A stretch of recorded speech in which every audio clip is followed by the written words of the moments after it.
জাতীয় পর্যায়ের অনেক পুরস্কার এবং ছাত্ররা অনেক পুরস্কার এনেছে। কিশোরগঞ্জে সবচেয়ে বেশি হুফাজুল কোরআন ফাউন্ডেশনের সবচেয়ে বেশি পুরস্কার যে প্রতিষ্ঠানটি অর্জন করেছে সেটি হলো কিশোরগঞ্জ নিউ আদর্শ নুরানী হাফিজিয়া মাদ্রাসার বিশেষ করে মুহতামিম মাওলানা এরশাদুল হক দামাত বারাকাতুহু এবং মাদ্রাসার অনেক শিক্ষক কেন্দ্র এখানে উপস্থিত আছেন, ছাত্ররাও আছেন।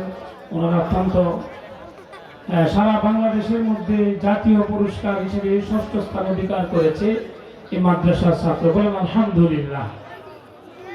তো আমরা দেখতেছি যে আমাদের মেহমান আজকের মাহফিলের সর্বশেষ আলোচক, যিনি অত্যন্ত গুরুত্বপূর্ণ আলোচনা করে থাকেন, হযরত মাওলানা আল্লামা হাসান জামিল দামাত বারাকাতুহু, এবং যিনি একটু আগে অত্যন্ত গুরুত্বপূর্ণ একটি বিষয় ভিত্তিকের উপর আলোচনা করেছেন, হযরত মাওলানা আরিফ বিন হাবিব দামাত বারাকাতুহু, তিনি আলোচনা করেছেন। আজকের মাহফিলের সম্মানিত সভাপতি হযরত মাওলানা আব্দুল্লাহ হাসান সাহেব সহ সকলের যৌথভাবে ছাত্রদেরকে পাগড়ি প্রদান করেছেন। বলেন আলহামদুলিল্লাহ।